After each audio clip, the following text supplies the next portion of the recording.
Imagine trying to sell a premium luxury product today, but your entire industry is just actively running this massive smear campaign against you. Oh, yeah, it would be a total nightmare. Right, like every time you try to market your masterpiece, your biggest competitors take out these huge ads essentially calling your life's work a screwdriver plant. Which is just a brutal insult. Completely brutal.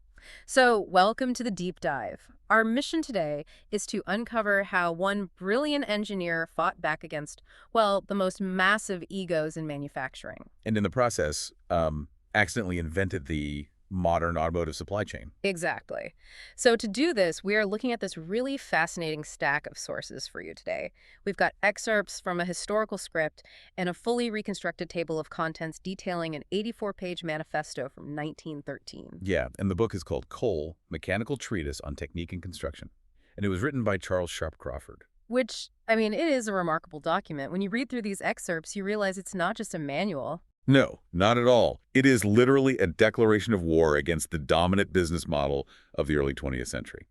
So to really appreciate the audacity of this 84-page book, we kind of have to set the scene for you in 1913. Right, the era of the giant. Yeah, and Henry Ford's total obsession with vertical integration was like, that was the ultimate dream for every single automaker. It was the gold standard. It really was. The status quo dictated that if you wanted the public to respect you as a car maker, you had to be an absolute empire. Like, you had to forge your own steel from raw iron ore. You had to cast your own engine blocks. Right. You had to control every single molecule of the automobile under one giant, smoke-belching roof. And the psychological barrier this created for the public was just massive. I mean, the industry giants pushed this narrative that if you didn't build your car completely in-house, you basically weren't a real manufacturer. You were a fake. Exactly. They coined these really nasty nicknames. They called your product a parts car or an assembled car. Which sounds so dismissive. Oh, it was designed to be. To a buyer in 1913, the word assembled was completely synonymous with cheap, off-the-shelf mediocrity. It implied you were just some middleman flipping through a catalog, buying generic parts and just bolting them together in a shed. Okay, let's unpack this. Because Charles Crawford, who is the chief engineer at the Cole Motor Car Company, he just completely refused to accept that stigma. He was having none of it. Right, because he was building high-end automobiles. And he decided to throw this literal textbook, this hyper-technical 84-page wrench, right into the gears of the entire industry. He didn't just want to defend his cars. He wanted to prove that the giants of the industry were fundamentally mathematically wrong. And he launched his attack so brilliantly. Like, the very first section of his treatise attacks the philosophy of the era head-on. Yeah, he calls it the fallacy of the self-sufficient factory. I love that title. It's so aggressive. Crawford argues that trying to build absolutely everything in-house doesn't lead to perfection at all. It leads to what he coined as standardized mediocrity. Which, I mean, his logic makes perfect sense if you think about literally any other industry. Oh, absolutely. Like, take a high-end Michelin star restaurant, right? You want the chef focused entirely on the final dish, on the flavor profile and the presentation. You want them plating the food, not out in the dirt. Exactly. You would never expect that same elite chef to be out back in a field, driving a tractor to grow their own wheat. Yeah. Or milking a cow to churn their own butter. Or firing up a kiln to forge their own frying pans. It's ridiculous. It is. You expect them to be an elite curator. They source the absolute finest ingredients from people who dedicate their entire lives to making butter or growing wheat. And Crawford was looking at the auto industry and asking, well, why are we treating cars any differently? Right, and he introduced this concept that was just incredibly radical for 1913. He argued the chief engineer shouldn't be some stubborn, jack-of-all-trades manufacturer. Right. The chief engineer should be a master integrator, a curator of global excellence. I mean, I have to play devil's advocate here, though. Sure, go for it. If I'm a cynical car buyer in 1913 and I'm reading this manifesto, doesn't this just sound like a desperate excuse? How do you mean? Well, doesn't it sound like a guy who simply doesn't have the massive capital or the sprawling factories that Henry Ford has? So he's just trying to spin his limitations as a feature instead of a bug. What's fascinating here is how Crawford anticipated that exact cynicism from the buyer and dismantled it using the actual science of specialization. Oh, so he brought the receipts. He absolutely did. Okay. He didn't rely on metaphors about chefs and butter. He used metallurgy. He pointed to a supplier like Timken, which was a company that only made axles. Just axle, Us right? axles. He laid out the fact that Timken spent 100% of their research, development, and capital on the heat treatment and crystalline grain structure of axle steel. Wow, they literally woke up every morning breathing axles. Precisely. And Crawford posed this simple mathematical question to the reader. How could an in-house car manufacturer, who is busy worrying about, leather upholstery stitching and windshield glass production and paint mixtures. Right, trying to do a million things at once. Exactly. How could they possibly rival the deep, specialized metallurgical expertise of Timken? They couldn't. No, they couldn't. Oh. So relying on outside experts suddenly shifted from being this massive weakness to an undeniable strength. It meant your car had superior materials because your suppliers were obsessively perfecting just one thing. That framing is just a master class in marketing. But philosophy and logic alone don't sell expensive automobiles. No, they don't. Crawford had convinced people that an outsourced axle might be stronger, but steel is really just the skeleton of the car. To truly win them over, he had to tackle the beating, terrifying heart of the machine. The engine. The engine. He had to convince a buyer that a third-party engine wasn't just some generic heart slapped into a premium body. Which is why the treatise dramatically shifts gears here from philosophy to hardcore thermodynamics. Right into the math. Yeah, he dedicates a massive portion of the text to what he calls the unit power plant. And he specifically focuses on the Northway motor. Okay, so this was an assembled, outsourced engine, right? Yes. And it featured an overhead valve, or OHV, assembly. Okay, before we even get to the blueprints he showed, explain the OHV to me. What does an overhead valve actually do?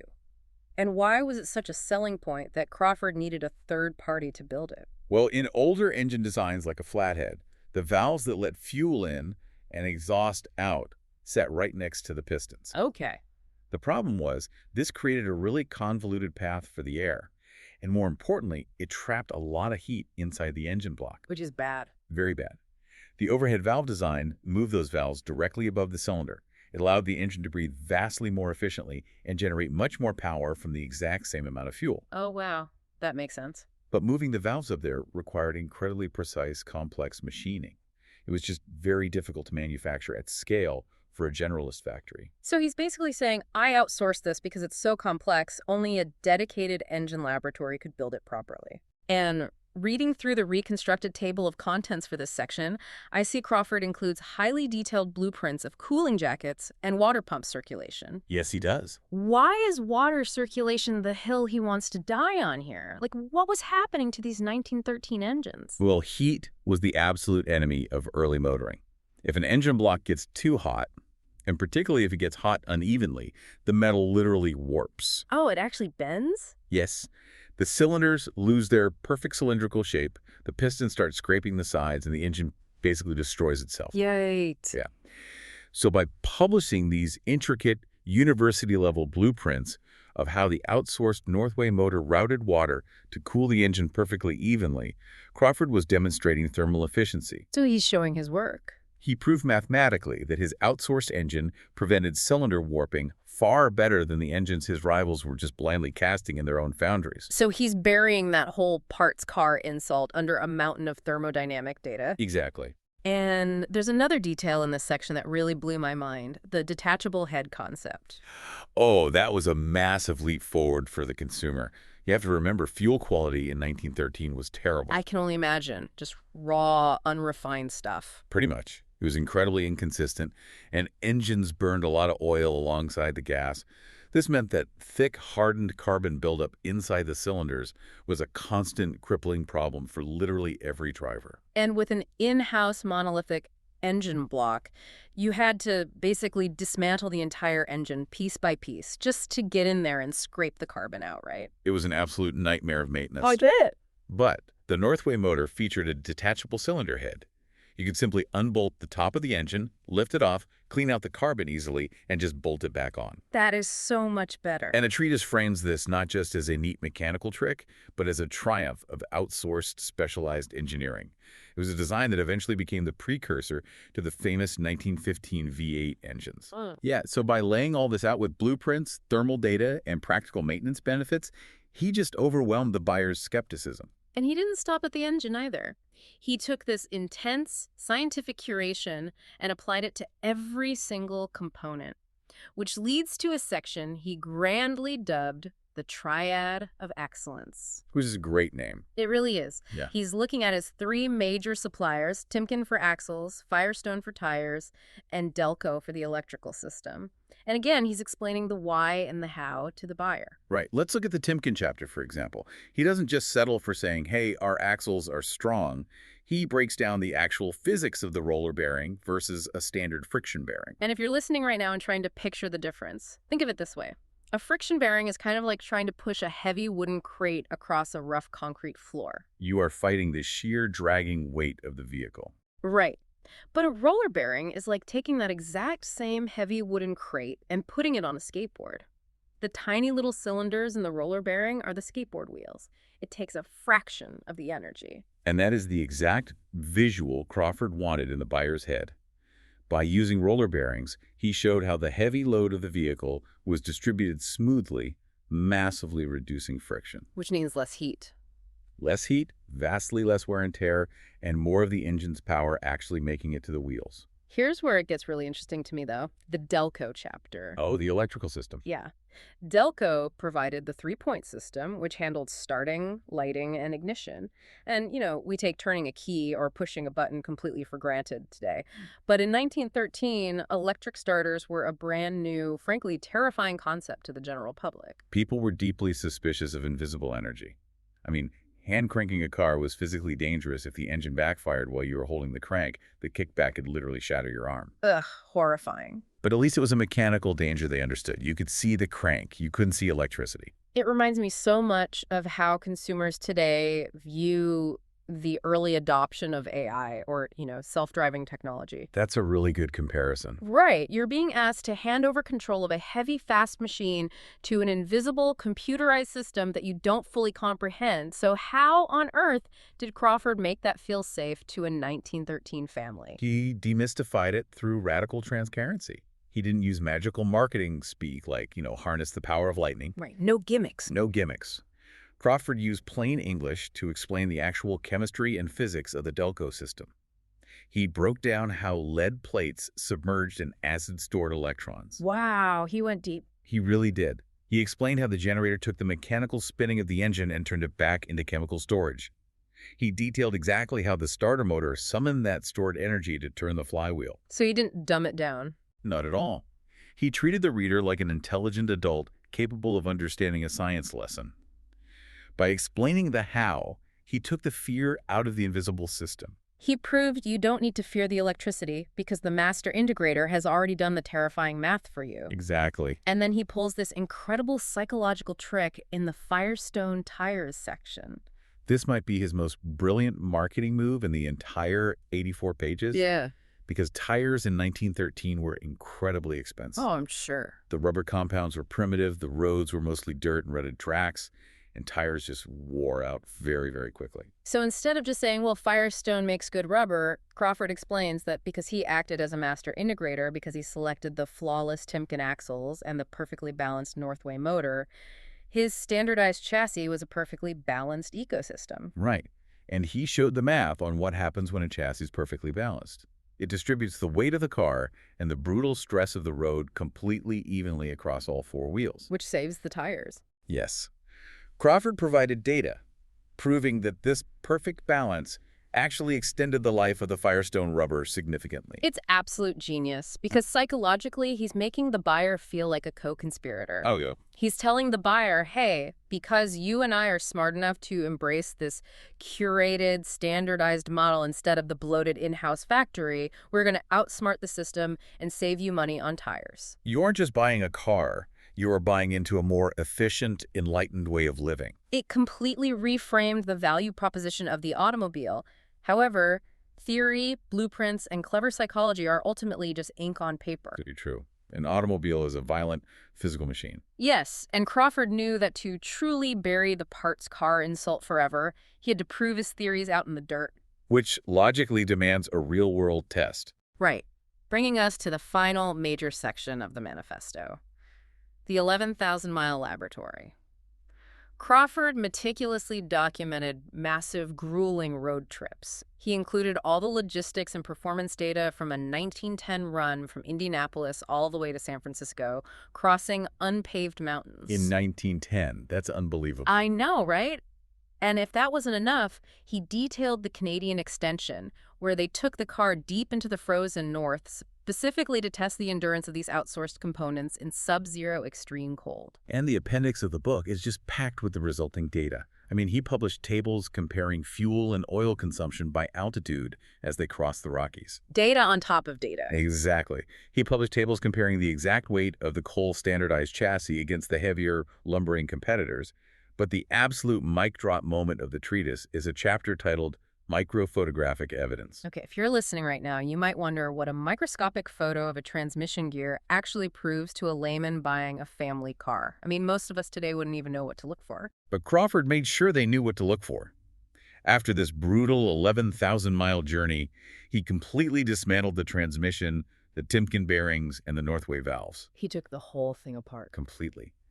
And he put the outsourced steel under a microscope and photographed the crystalline structure of the metal itself. That is wild. He explained to the reader that when metal experiences stress and fatigue, you can actually see microscopic fault lines and fractures form in the grain. It's undeniable physical evidence of weakness. And what did the photos show? Absolutely zero metal fatigue. Hmm. The microphotographs showed perfect, intact crystalline structures in those outsourced gears. It was his ultimate irrefutable proof that his curated, specialized steel was scientifically superior to whatever his rivals were, melting down in their self-sufficient foundries. I love the hard science. It is just such a brilliant way to close an argument. But I have to push back hard here. Uh-oh, why? Because right after the microphotographs of steel grain, there is a chapter titled The Coal Bear Expedition. Ah, yes, the bear. Wait, he just spent 12 chapters showing us complex thermodynamics, chemical battery storage, and zoomed-in photos of crystalline steel structure, and chapter 13 is a wild bear cub riding shotgun. It sounds crazy, I know. Do his editors just give up? Like, how does a literal bear fit into a rigorous scientific manifesto? If we connect this to the bigger picture, it is actually the masterful final piece of the puzzle. You see, Crawford was an elite engineer, but he was also a master of human psychology. Okay. Hard science, the microscopes and the blueprints that appeals to the intellect. It proves the car won't break. But human interest appeals to the emotion. It proves the car is actually pleasant to drive. So the bear wasn't just like a quirky mascot to grab newspaper headlines? Not at all. The bear was the ultimate user experience test. Wait, really? Yeah. The story of picking up a wild bear cub in the Rockies and having it ride peacefully in the car was designed to demonstrate something the microphotographs couldn't. It demonstrated the handling and the suspension. Oh my gosh. Crawford used the bear to prove that the car's ride was incredibly smooth and quote-unquote tame. Oh, that is absolutely brilliant, because the subtext is screaming at the buyer, hey, if the suspension is smooth enough and the handling is tame enough, that a wild, easily spooked animal is perfectly calm in the passenger seat. Then this machine is more than safe enough for your family. Exactly. He wrapped 80 pages of hardcore, intimidating STEM concepts in a relatable, warm story. It synthesized the science with pure emotional marketing. Exactly. He proved his master integrator model wasn't just scientifically superior, it produced a genuinely better, safer experience for the human beings inside the vehicle. So what does this all mean for us today? Because when you look at the legacy of Charles Sharp Crawford, you realize he was essentially building the future of manufacturing before anyone else even had the vocabulary for it. He really was ahead of his time. He eventually went on to create the famous Aero 8 engine, anticipating things like extreme weight saving and global standardization a full century before they became corporate buzzwords. He completely destigmatized the parts car. He proved once and for all that a network of hyper-specialized experts working in concert is vastly superior to a single, arrogant generalist trying to do everything themselves. And that is exactly why this obscure 1913 manifesto matters to you, listening right now. Every single time you get into a modern vehicle, a car that proudly advertises its Brembo brakes, its Bose sound system, its perfectly balanced Michelin tires, you are interacting directly with the legacy of Crawford. It's all connected. It is. He made it a point of pride to say, I didn't build this component. I sourced the absolute best component in the world for you. The entire modern global automotive supply chain, the way almost every complex physical product is built today, rests on the foundation of the master integrator model he defended. It is a profound shift in how we view quality and collaboration. Which leads me to a final thought I want you to mull over. Because in the appendix of Crawford's treatise, he included a Hall of Fame of American To engineering. that list, It was a list proudly naming and celebrating his external suppliers, radical transparency, highlighting the geniuses outside his own walls, was his ultimate proof of quality. and this raises an incredibly important question about the modern era. It really does.